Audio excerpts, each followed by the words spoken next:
Hopefully I get the message through to you the way I have it in my heart. It's the same message. It's about Christ. It's about Jesus. There's no 10 steps with me. It's just about Jesus. If you want to go higher, you need to go lower. If you want to, the highest place you can attain in this lifetime is the feet of Jesus. It's just the way it is, man. And you know, Mary, this Mary of Bethany heart, I know Enrico and them, they've got that locked down, man. But I had that revelation as well, where that's sort of the vein we need to get into as Christians, right? That Mary of Bethany position, which is at His feet, but not just at His feet, but to pour out everything on the Master. And then to be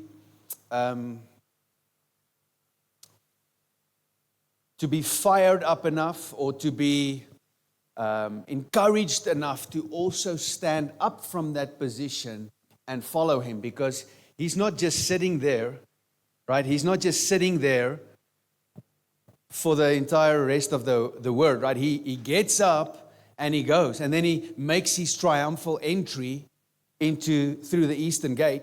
So there is this place where we need to be positioned like Mary, but I believe that's a heart posture, right? And it's evident her heart was a little bit different. Even when Jesus went to go raise Lazarus from the dead, He said the same thing to her sister Martha, but He called and said, "Get Mary." And then He said the same thing to Mary that He said to Martha, right? But she responded differently in her heart.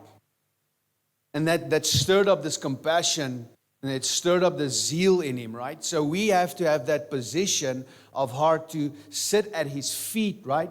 Pour everything out on Him, and then yet get up and follow Him, because we have a mandate.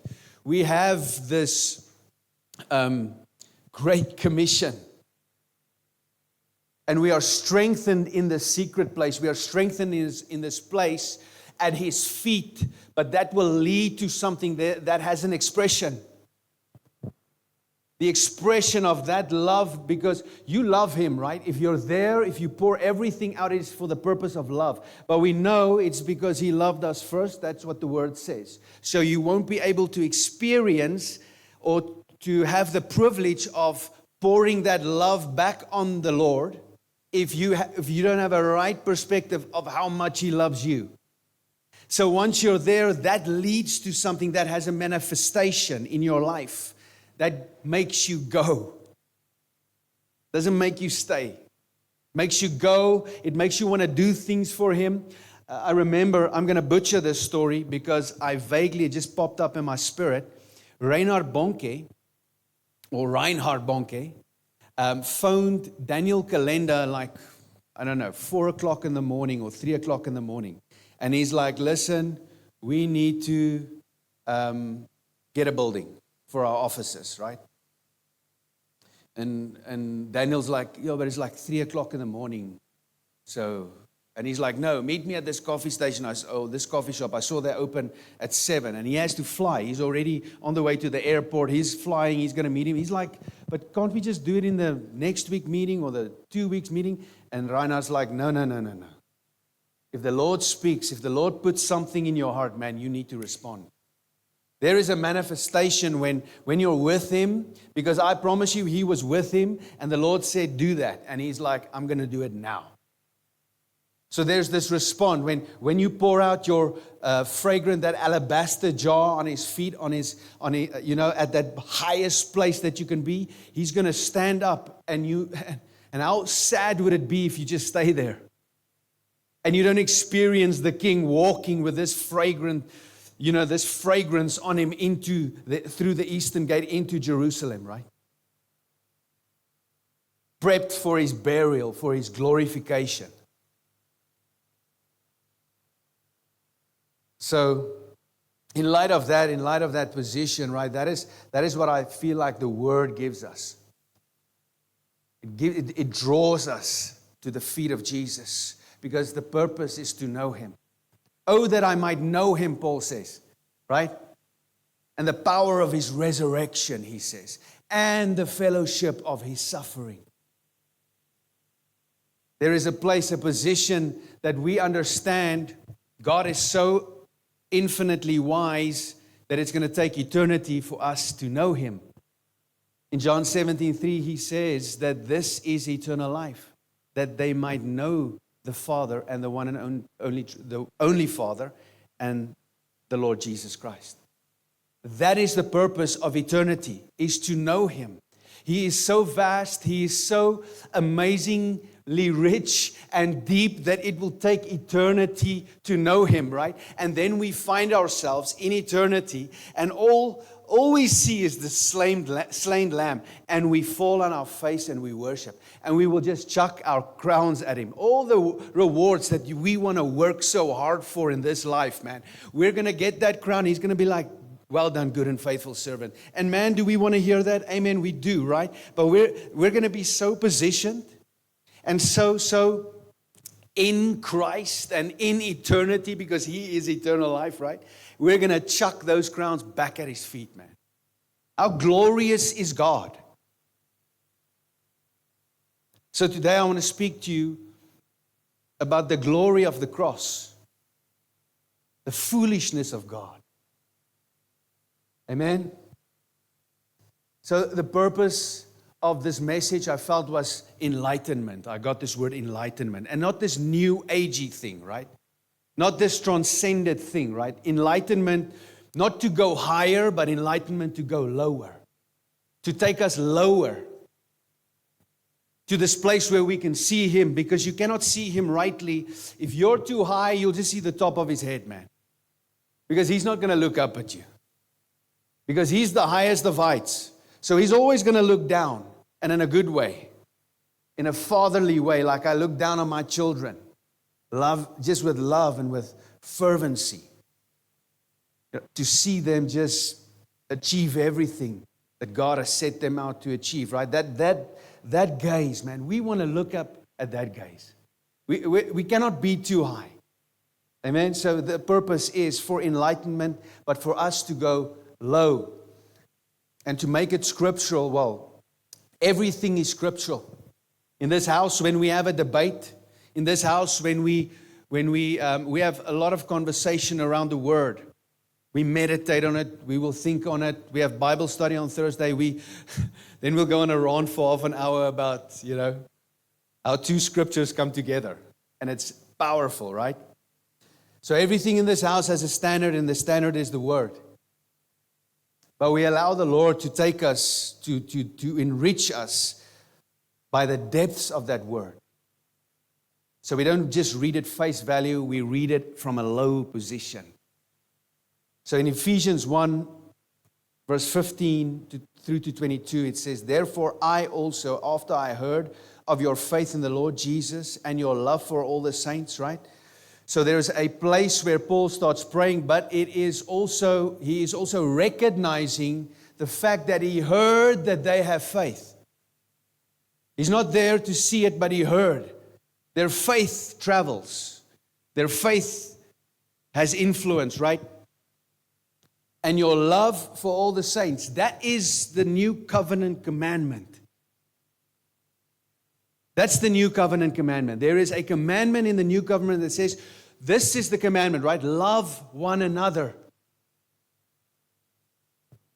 And because Christ has come and said that the greatest commandment is to love the Lord your God with all your heart and with all your soul and with all your power, right? And to love your neighbor as yourself. Because He said that, in light of that, God says you need to be born again. You need to be transformed into my image, which will then produce this command that you love one another. Amen?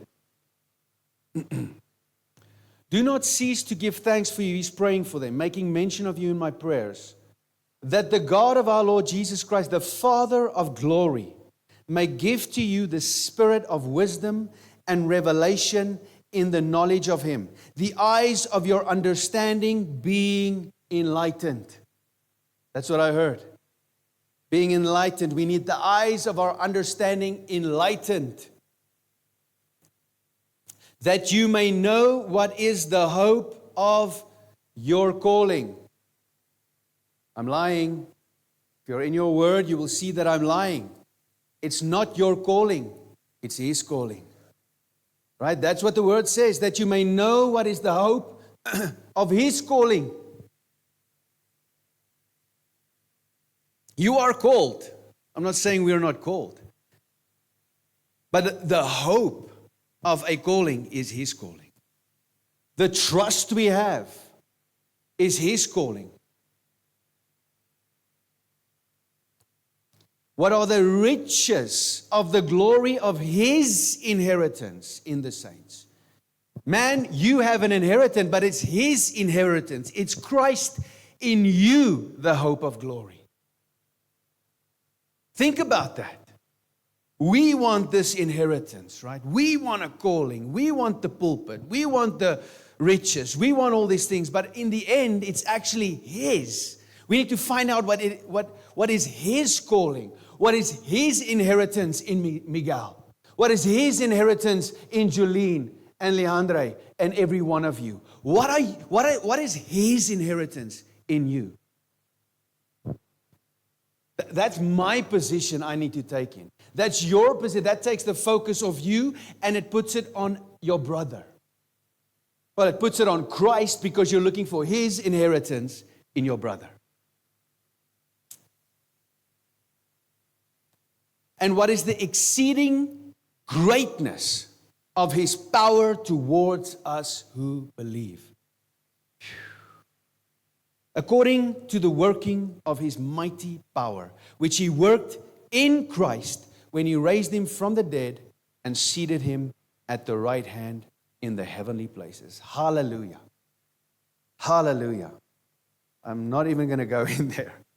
Far above all principalities and powers and might and dominion, and every name that is named, not only in this age, but also in that which is to come. And He put all things under His feet and gave Him, listen, this is all capital H's.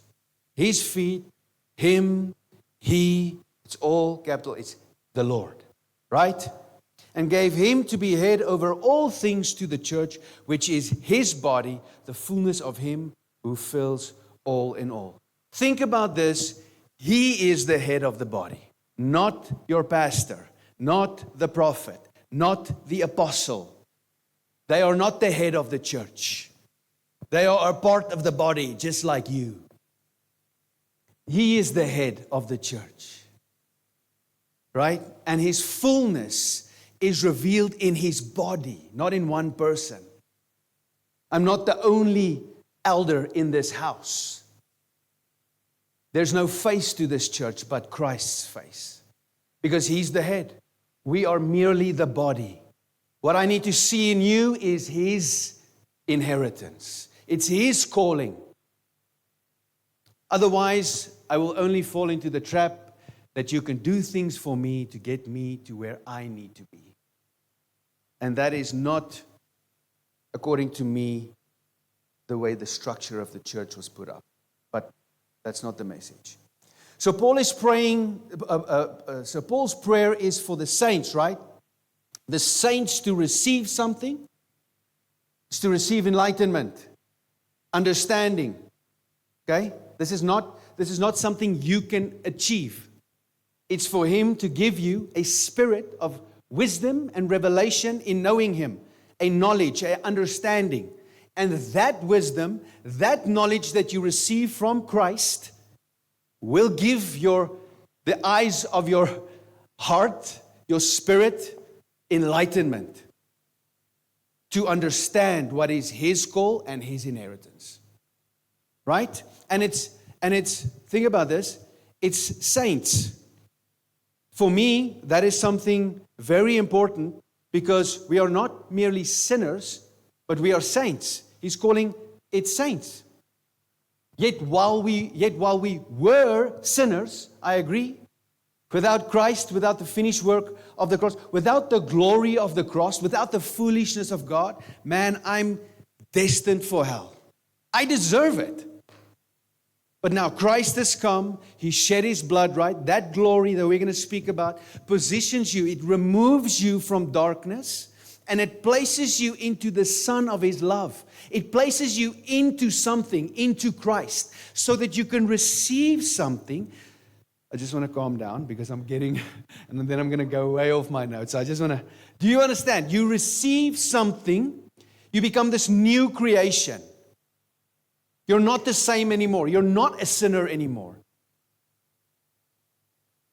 And maybe someone is thinking, well, does that mean you don't sin? I don't even want to go there. I don't even want to focus on sin. I don't want to be sin conscious because I want my consciousness and my mind and my heart and this enlightenment to lead me to know Him. Not to wake up and bite my lip and hope that I don't sin today. Oh, I don't wake up thinking, how can I cheat on my wife? I mean, that's wickedness. That means I'm not born again. I need Christ and I need that finished work of the cross. If I don't have that, man, there's a possibility that I can wake up that wicked, or in many other ways. But once I'm in Christ, once you're a saint, once you're bought with the highest price and you're removed from darkness, and now you reckon yourself dead to sin, the word says, and you are alive to Christ, then you're positioned differently. How can I wake up and bless my family? How can I work hard so that the Lord is revealed through my life? So that Christ may be, glorified through my life. How can I? That's supposed to be the mindset. And if you're positioned at His feet, that will be your mindset because your heart is captured. There where your treasures is, there your heart will also be. So if your treasure is the face, the presence, the power, the inheritance, the call of Christ, then your heart will be there. Amen? Hallelujah. Absolutely mind-blowing, man, that we can actually live in a way, right, that Christ can be glorified through our lives. That God can be exalted through a life laid down and lived. Imagine that, right? Imagine we can be in a position where what we do, people can look at us like they looked at the disciples and say, they've been with Jesus. I doubt if you're living halfway in the world, doing things that you know that you're convicted of, that you're not supposed to do. I doubt people's going to say, that guy's been with Jesus.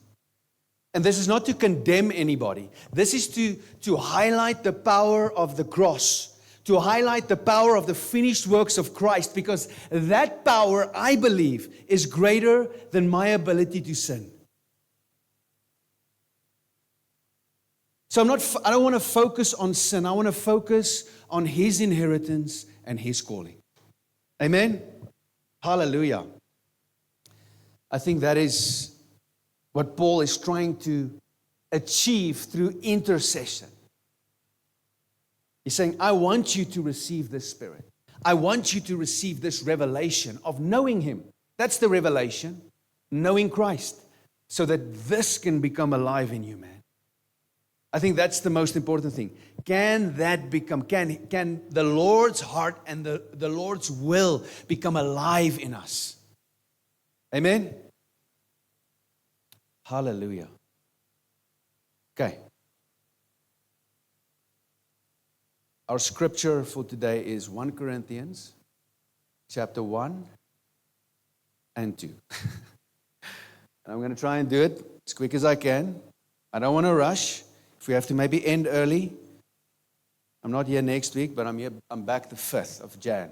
Then I'll carry on with the message. But I'm going to try and explain, or not explain, I'm going to try and deliver a word that will hopefully lead us, right?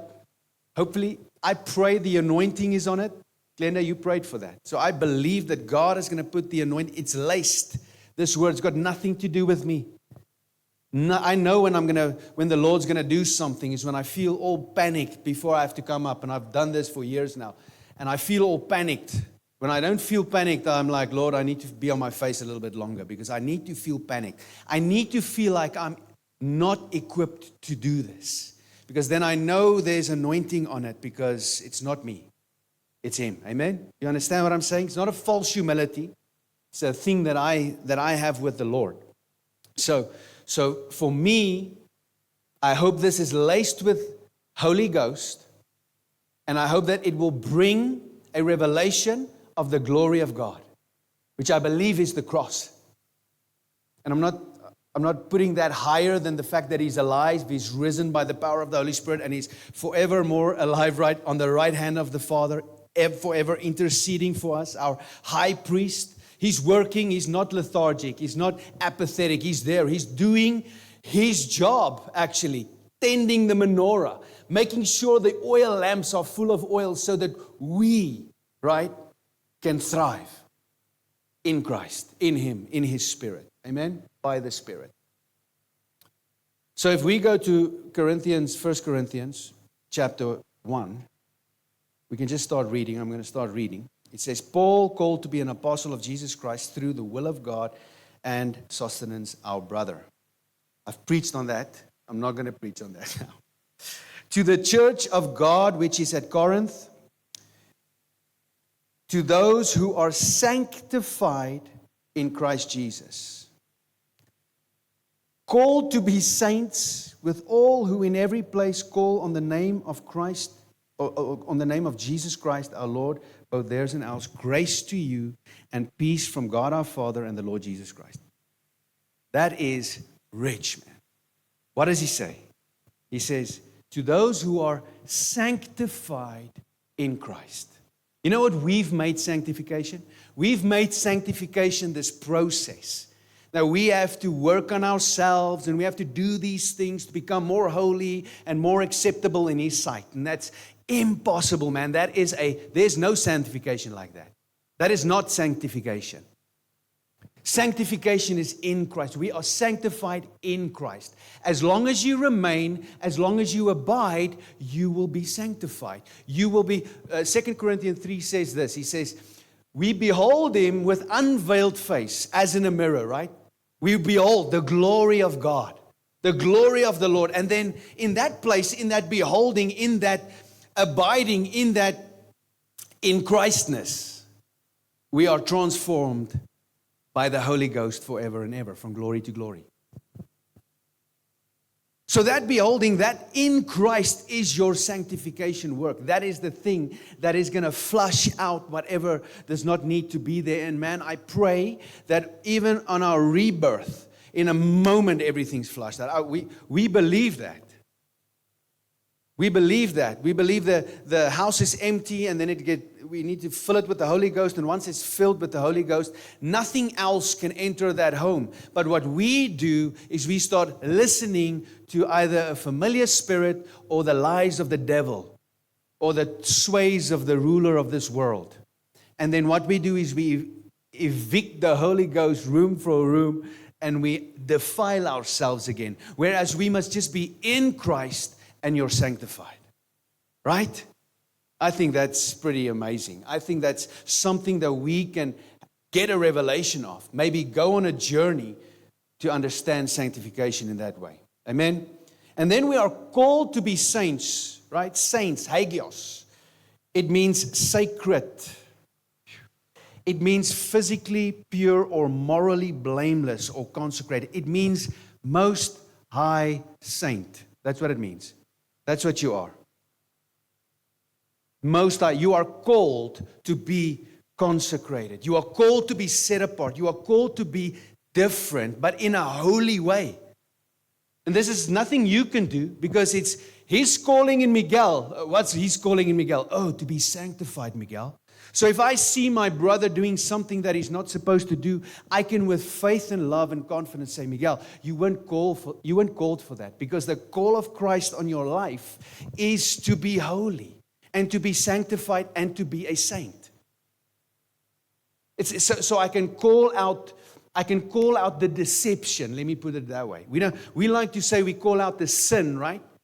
But it's calling out the deception. It's calling out the lie that he might believe in that moment.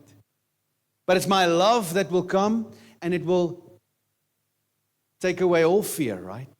There's no fear in love. So it removes fear. I can speak boldly and with love to Miguel, and I believe the Lord can then deliver him from that deception. And because knowing the truth sets you free. So if he can His eyes can be opened. The eyes of his understanding can be opened. He can see Jesus for who he is, what he has done for him. He can see that. He can experience that inheritance maybe in me.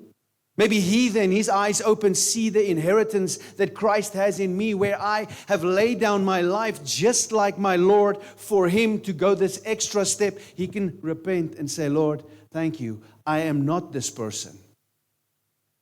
I am a saint. Amen? Does it make sense? Hallelujah. And he's praying for believers. Paul's praying for believers. We have to understand it. We have to pray for one another. It's important. So we're in now. Nobody needs to pray for us. We just need to pray for the lost. No, we need to preach to the lost. We pray for the sick. We don't even pray for the sick. We just lay hands on the sick. Right? And we don't pray for the devils to come out. We cast them out. So there's a difference. We pray for one another. Do you understand? And we preach to the lost. Because I cannot save anybody. Only Christ can save. He's the Savior.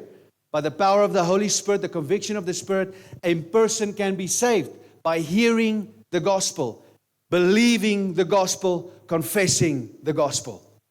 And he's saved. Amen? Hallelujah. All right, so I thank my God always concerning you for the grace of God, which was given to you by Christ Jesus, that you were enriched in everything by him, in all utterance and all knowledge, even as the testimony of Christ was confirmed in you, so that you come short in no gift, eagerly waiting for the revelation of our Lord Jesus Christ, who will also confirm you to the end, that you may be blameless in the day of our Lord Jesus Christ. Hallelujah. Right? So Paul, he prays for a furnished, a divinely furnished heart. That's enriched. That's what it means. If he says the following, he says that you were enriched in everything by him, right? Christ has come and he's divinely furnished your life with heavenly things, with heavenly revelations, with knowledge about him, right? That's why we can read one scripture like Thursday and it can just blow our minds. We're just like, oh, like Job. And then we go into and then we bounce off each other. And it's like 45 minutes later, your mind is just blown by a revelation that you haven't had. And you've read that scripture for years and years and years. That's that furnished position, right? Amen. He comes in and he puts a portrait on the wall, just like we did yesterday in that lady's house. He puts a portrait in the wall. He puts maybe like a lounger in the corner where it's an empty space. Something fills that space in your life, right? That gives you a greater understanding about his riches. Hallelujah. I think that's good, man. Come on, Lord, furnish us. Furnish us. Just fill our house with all the things from heaven, all the heavenly things, Lord, that we might do your will, and your will is for heaven to be on the earth. So furnish us in Jesus' name. Hallelujah. Hallelujah. And then it says in him, in all utterance and all knowledge, right? In all utterance is a declaration. You know what that word utterance is in the Greek? Logos. It's logos. It's like the Lord's like, man, you know what? I'll fill you I'll fill you so that you're furnished in your fullness through this. Through the Logos, man. Right? Sorry, I just pressed something here now. Through the Logos, the spoken word of God. If you want to be furnished by God, man, listen to when he speaks. Listen to what he said. In Hebrews it says, in the former days, right, God spoke through the prophets, right, and the fathers. He says, but in these latter days, right, now he's speaking through his Son. He's speaking through his, not just Logos, but Rhema word as well.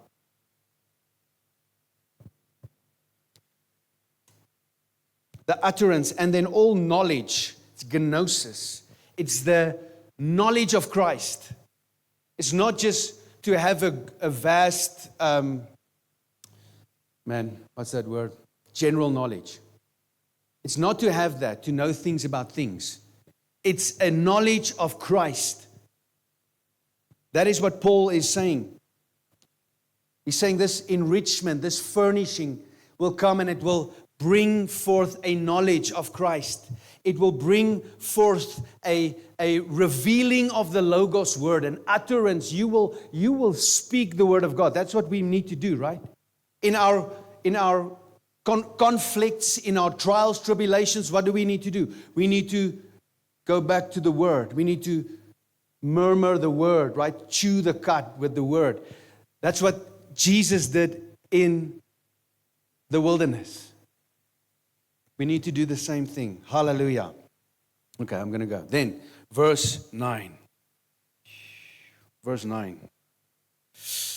I'm going to skip all of that because otherwise we're not going to finish in time. Verse 9. God is faithful.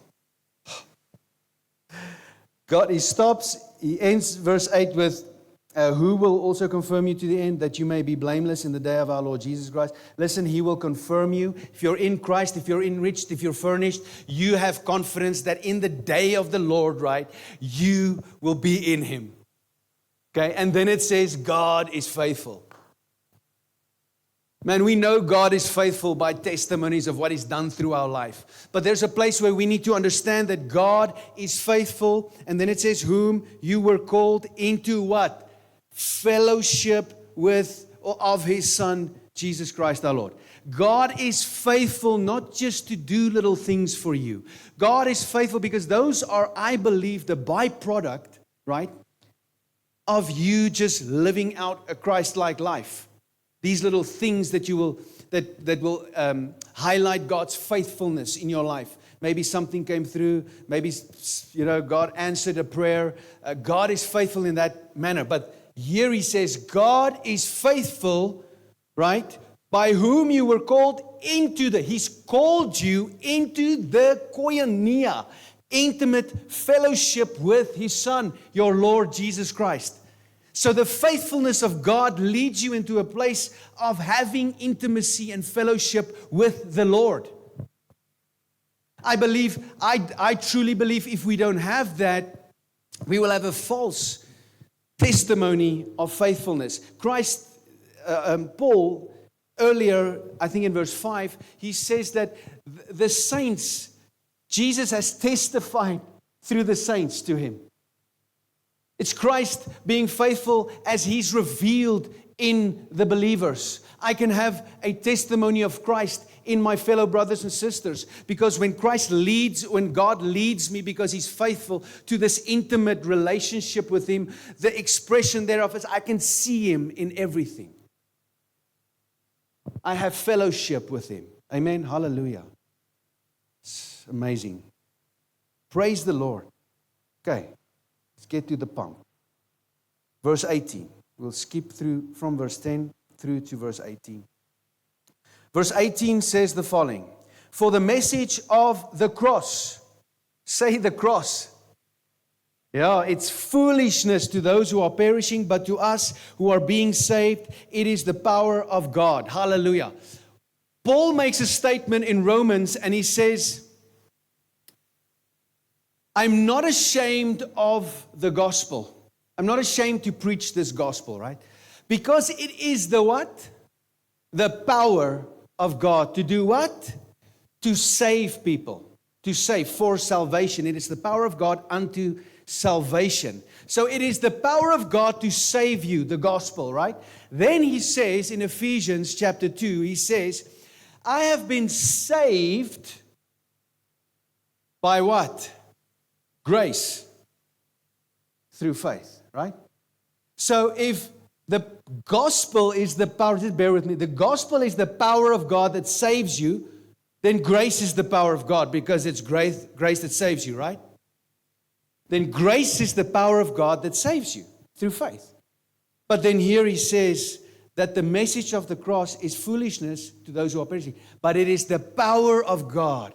It is the grace of God to save you. The message of the cross. Hallelujah. That is amazing, man. And there's two camps. There's this camp that thinks it's foolish, and there's this camp that thinks it's the power or believes it's a power.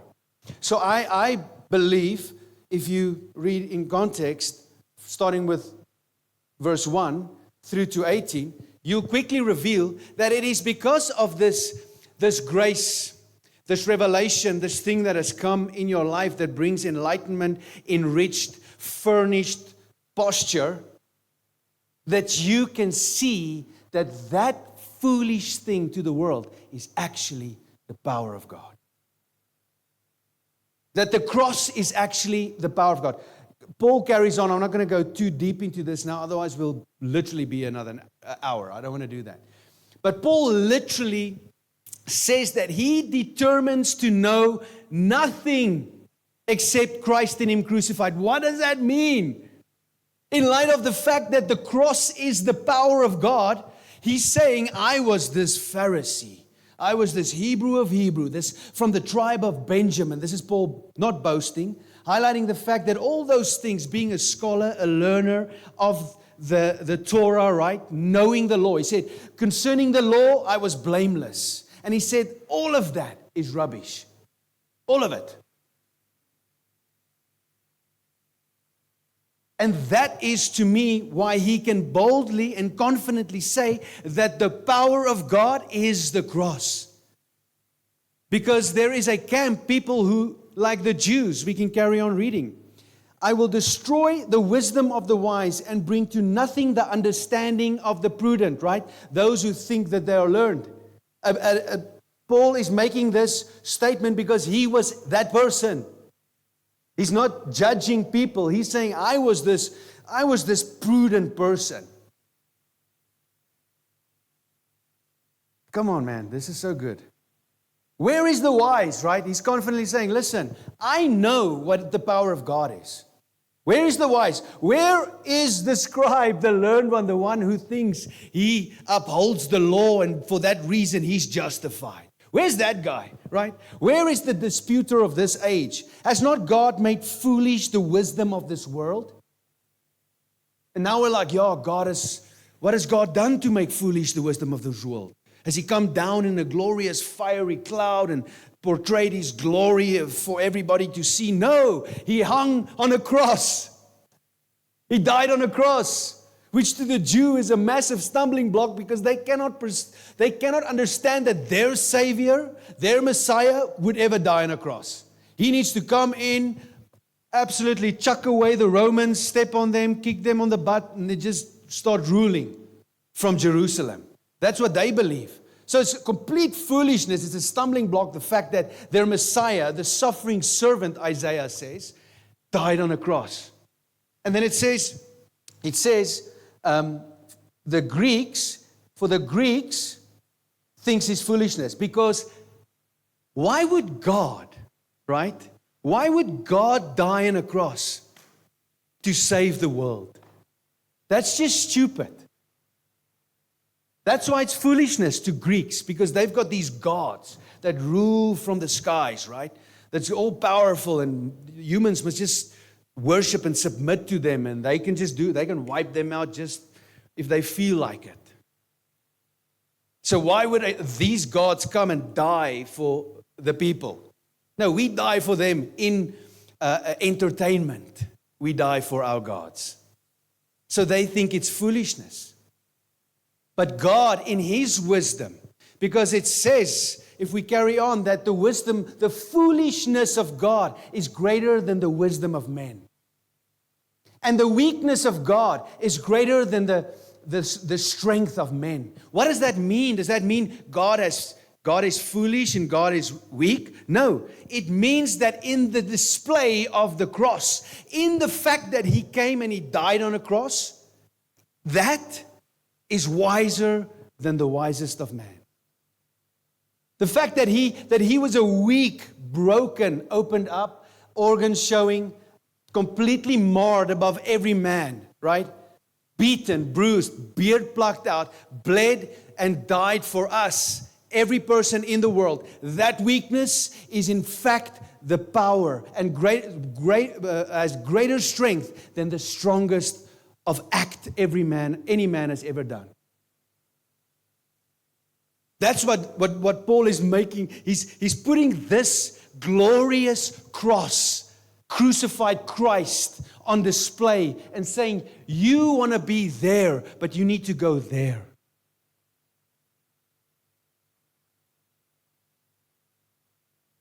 We do not see the glory in the cross. We believe that God put on flesh, amazing, and He died for us so that we can be free and we can live great lives now. I just don't feel like they died for that. All these martyrs, all these people who I feel like has got this rich, and I'm not saying we just need to be who we are, but we need to see the glory of this cross in such a way that our life, wherever you find yourself, right, can become this testimony of the thing that you truly believe in. Because that is the wisdom of God. Because think about it, he says in this very portion of Scripture, Christ became the wisdom and power of God. We have to believe that the God, and it's not Christ, the eternal God, man, He is, praise Him, but in context here, He's saying the one who died for us became the wisdom and power of God. Why? Because that is the glory of God. That has to be the glory of God. Because God, I feel like, God is so infinitely wise, this is my opinion, that He does not come in this glorious manifestation from heaven down and everything's just perfect and He just breathes on people and everything's just perfect. He doesn't do that. He can, and He's that powerful and majestic and almighty. He is.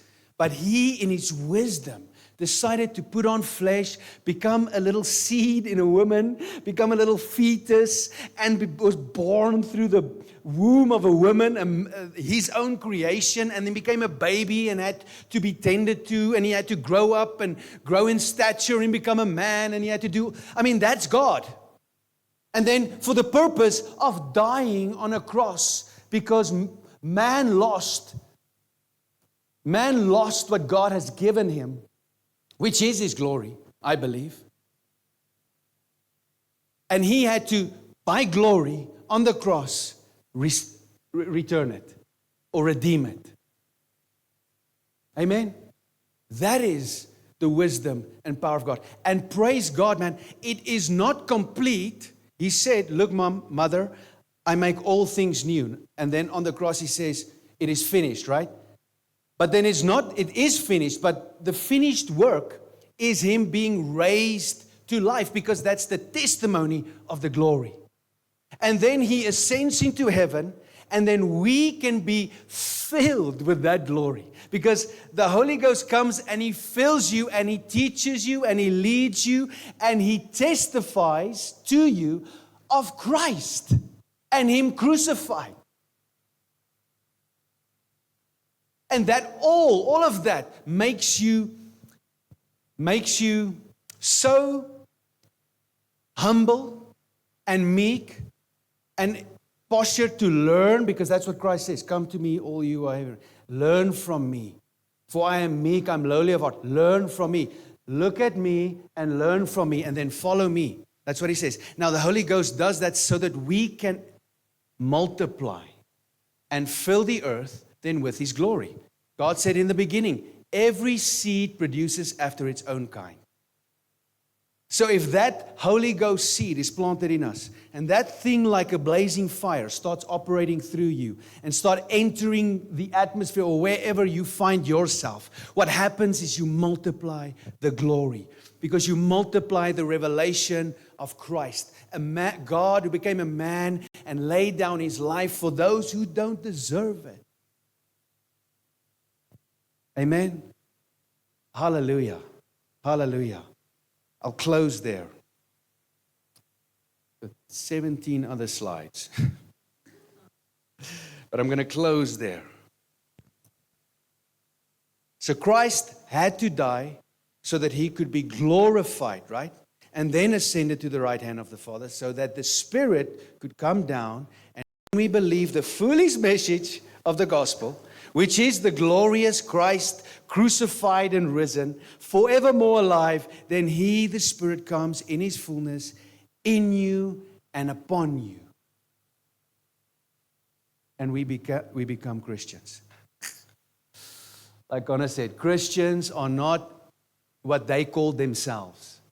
Christians are what people who looked at them called them, because they looked like Christ. And that's my prayer for this morning, that we receive this enlightenment, that we might receive the spirit of wisdom and revelation in knowing Christ and Him crucified, so that we might empty ourselves, right, to determine to know nothing except Christ and Him crucified. May it be our life's journey to understand that deep revelation. Amen. I always say, a lot of people say when we get to heaven, you get your mansion, you're going to get this, you're going to have a Ferrari, you're going to whatever. I think you're going to be pleasantly surprised that there's going to be none of that in heaven, because only God gets the glory, right? Amen. That's also in my notes. That's something that I'll hammer on in January. Is that He needs to get the glory. Those who glory, let them glory in the Lord, right? But I believe when we get to heaven, there's going to be because we're going to receive that enlightenment to its fullest. That's going to absolutely destroy our brains, right? And then what's going to happen is there's millions or maybe even billions of martyrs, right, who saw that like little kids, and just crazy testimonies that we're going to experience in heaven. That's what I believe, right? We're going to be like worshiping, the Lamb of God, the slain Lamb, okay? It's going to be glorious. And then what's going to happen is Jesus is going to be there, and He's going to be, all right, Timothy, come up, my son. This is Timothy. He was in Malaysia, right? He was 12 years old, and then they told him, either you die or you curse Christ. And then everybody's going to be like in silence, and Jesus is going to say, and He died. And everybody's going to be like, yes! Because that's the glory of God, right? That's the cross on display, right? It's just going to be, I'm thinking we're going to be so overwhelmed by God's goodness and His glory in the suffering of His people and those who has gone, right? How many people had to die so that we can have this word? And it sounds like I'm on this dying thing, but we have to deny ourselves. We have to die to ourselves in order for Christ to be fully manifested in our life. And that means that there is a greater glory. There is something that's foolishness, that once we see Christ for who He is, that will become glory and power and wisdom. Amen? Hallelujah. Holy Ghost, may You convict us to just eat and drink of the Lord. To just desire to burn, to delight in the Lord. That's what the scripture says. Delight in the Lord, and then I will give you the desires of your heart. Delight in Me, the Lord says. Drink of Me, know Me, have fellowship with Me, and I will give you the desires of your heart, man. Lord, may that conviction be alive in us. May it speak louder in us. And may it lead us to a place of just looking up at You, sitting at Your feet, yet being encouraged and having a boldness to follow You, even to places where we might not want to go. Holy Ghost, may You have Your full work done in and through us. And may Christ be glorified and the Father honored. We love You. We bless You. And we pray this and seal this in Your mighty name. In the name that is above every name. In the name of Jesus. Amen. Hallelujah.